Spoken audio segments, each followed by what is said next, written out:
Good morning विद्यार्थियों। BA third year के तमाम विद्यार्थियों का हार्दिक स्वागत है राजनीति विज्ञान विषय के इस पेपर में।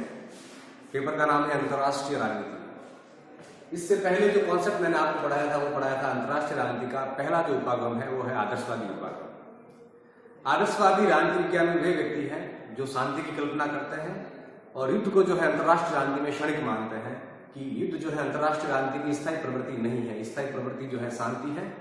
और वो ऐसी कल्पना करते हैं कि एक समय ऐसा आएगा जब दुनिया में शांति हो जाएगी, किसी प्रकार के युद्ध नहीं होंगे, राज्यों में आपस में समन्वय होगा, वो मैत्री भाव से दुनिया भर में काम करेगी। इसके ठीक विपरीत सेकेंड वर्ल्ड वॉर के बाद अंतर्राष्ट्रीय राजनीति में एक नई अप्रोच का विकास हुआ। खास करके ये फर्स्ट वर्ल्ड वॉर के बाद ये अप्रोच अस्तित्व में आई, जिससे हम अंतर्राष्ट्रीय राजनीति की यथार्थवादी अप्रोच कहते हैं।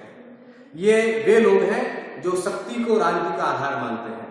खास करके इस सिद्धांत के सबसे बड़े प्रवक्ता जो है अमेरिकन राजनीति विज्ञानी हैंस जे मार्गेनथाउ है, जिन्होंने अपनी किताब लिखी थी पॉलिटिकल अमंग नेशन। इस किताब में इन्होंने इस सिद्धांत का वर्णन किया और ये सिद्धांत आदर्शवाद के ठीक उल्टा है। जहां आदर्शवाद अंतर्राष्ट्रीय राजनीति में शांति की कल्पना करते हैं, वहां यथार्थवादी अंतर्राष्ट्रीय राजनीति में शक्ति को महत्व देते हैं कि किसी भी राज्य को अगर अंतर्राष्ट्रीय राजनीति में जीवित रहना है तो उसको शक्ति पर जोर देना होगा।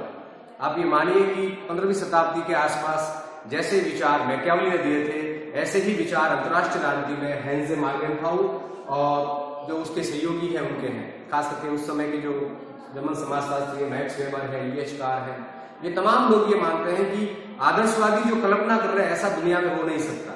एक राष्ट्र को अगर जीवित रहना है तो उसको शक्ति में निर्भर रहना होगा, क्योंकि मनुष्य का जो मूल स्वभाव है वो है शक्ति की लालसा। मनुष्य उसको त्याग नहीं सकता।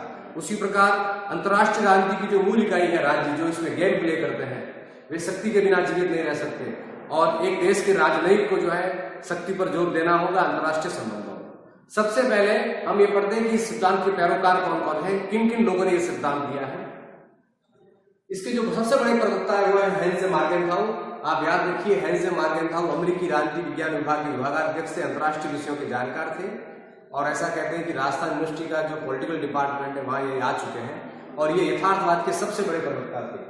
इन्होंने अपनी किताब लिखी द पॉलिटिकल अमंग नेशन। इस किताब के अंदर इस सिद्धांत का विस्तृत विवेचन किया है। दूसरे हैं जर्मन समाजशास्त्री मैक्स वेबर, वे भी अंतर्राष्ट्रीय राजनीति में शक्ति के पैरोकार हैं। तीसरे हैं E.H. कार। आपने एक किताब पढ़ी होगी, 1920 में किताब आई थी 20 ईयर क्राइसिस, वो E.H. कार की थी। उन्होंने कहा था कि ये जो वर्साई की संधि है ये 20 वर्षों का एक शांति समझौता पत्र है। 20 वर्षों के बाद दुनिया जो है वो सेकंड विश्व युद्ध को देखेगी। और हूबहू जैसी इन्होंने किताब लिखी वैसी भविष्यवाणी पूरी हुई और 1939 के आसपास सेकंड वर्ल्ड वॉर दुनिया के सामने खड़ा हुआ। तो ये भी अंतर्राष्ट्रीय राजनीति में शक्ति को महत्व देते हैं। तीसरा है Frederick Schuman, Nicholas Spykman, Reynold नेबूर और जॉर्ज F. कैनन। ये भी अमेरिका के विदेश मंत्री रहे हुए हैं जॉर्ज F. कैनन। कुल मिलाकर ये विचारधारा अमेरिका में पनपी, खास करके फर्स्ट वर्ल्ड वॉर के बाद, कि राज्यों को अगर जीवित रहना है तो उन्हें शक्ति पर जोर देना होगा। एक प्रकार से इन्होंने आदर्शवादियों की उस कल्पना पर प्रहार किया जिसमें वो कहते हैं कि दुनिया में युद्ध के लिए कोई स्थान नहीं। ये कहते हैं कि युद्ध होंगे, साम्राज्य विस्तार भी रहेंगे और कोई भी राष्ट्र उसको अगर जीवित रहना है तो अपने राष्ट्रीय हितों से वो समझौता नहीं करेगा। यानी एक देश के राजनयिक अपनी विदेश नीति का निर्माण इस प्रकार करें ताकि वो राष्ट्र अपनी संप्रभुता की, अपने संसाधनों की और अपनी जनता की रक्षा कर सके। अब हम बात करते हैं इस सिद्धांत की जो आधारभूत मान्यताएं हैं वो क्या है। सबसे पहले ये शक्ति की बात इसलिए करते हैं क्योंकि उनका ये मानना है कि मानव स्वभाव से ही जंगली व स्वार्थी है। जैसा कि ये जो जीव विज्ञानी ये कहते हैं कि मनुष्य का जो स्वभाव है वो शक्ति का है। आपने ये पढ़ा भी होगा कि जब एक माँ 10 बच्चे पैदा करती है तो सर्वाइवल ऑफ फिटेस्ट में वही जीवित रहता है जो बाकी भाइयों से संघर्ष कर सके, प्रकृति से संघर्ष कर सके और कायम रह सके।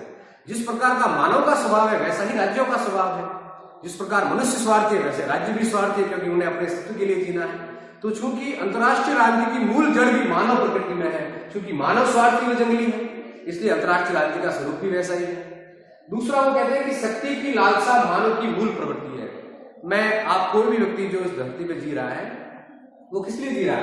पावर के लिए जी रहा है। उसको पैसा चाहिए, उसको प्रभुत्व चाहिए, उसको संसाधनों पर कब्जा चाहिए। तो चूंकि शक्ति की लालसा मनुष्य की मूल प्रवृत्ति का हिस्सा है तो अंतर्राष्ट्रीय राजनीति में आप शक्ति की इस संकल्पना को नकार नहीं सकते। अंतर्राष्ट्रीय राजनीति में ये हमेशा कायम रहेगी क्योंकि मनुष्य का स्वभाव ही शक्ति चाहता है। अगला है शक्ति हेतु संघर्ष अंतरराष्ट्रीय राजनीति का मूल तत्व है।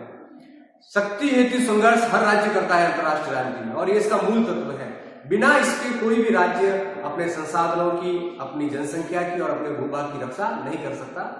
अगला है राष्ट्र सदैव शक्ति चाहते हैं। प्रत्येक राष्ट्र जो अंतरराष्ट्रीय राजनीति में गेम प्ले कर रहा है, जो अंतरराष्ट्रीय राजनीति में रह रहा है, बहुत शक्ति चाहता है और उसकी विदेश नीति, उसकी घरेलू नीति उसी के इर्द गिर्द जो है वो निर्धारित होती है।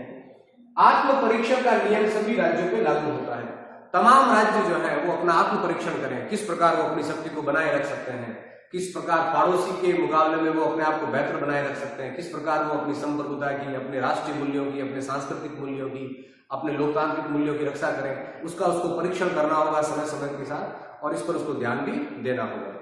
अगला है शांति व सुरक्षा केवल शक्ति प्रबंध से ही संभव है। जो लोग ये कहते हैं कि दुनिया में स्वतः ही शांति आ जाएगी, मनुष्य अपनी बुद्धि बल से, विज्ञान के माध्यम से इतना विकास कर लेगा कि दुनिया में तनाव खत्म हो जाएंगे, शांति कायम हो जाएगी, तो ऐसा संभव नहीं है।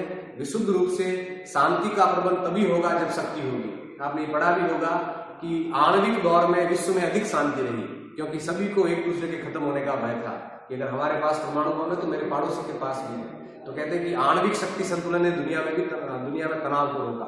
तो यहाँ पर ये भी यही कह रहे हैं कि आपको अगर अपने लोकतांत्रिक मूल्यों की, अपने राष्ट्र की रक्षा करनी है तो शक्ति का प्रबंध करना आपको सीखना होगा। आपको ये ध्यान रखना होगा राजनयिकों को या राजनेताओं को कि किस प्रकार वो शक्ति का प्रबंध करें और अपनी संप्रभुता की रक्षा करें। कुल मिलाकर इस पूरे सिद्धांत को पढ़ने के बाद ये लगता है कि ये सिद्धांत बड़ा रियलिस्टिक है और अंतरराष्ट्रीय राजनीति में शक्ति पर बल देता है, युद्ध पर बल देता है, साम्राज्य विस्तार पर बल देता है, राष्ट्र की संप्रभुता पर बल देता है।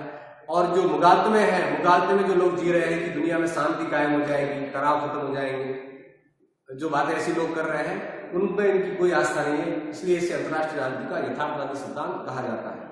अगले चैप्टर में मैं आपको पढ़ाऊंगा हैंस ए मार्गेनहाउ द्वारा दिए गए यथार्थवाद के 6 सिद्धांत। Thank you.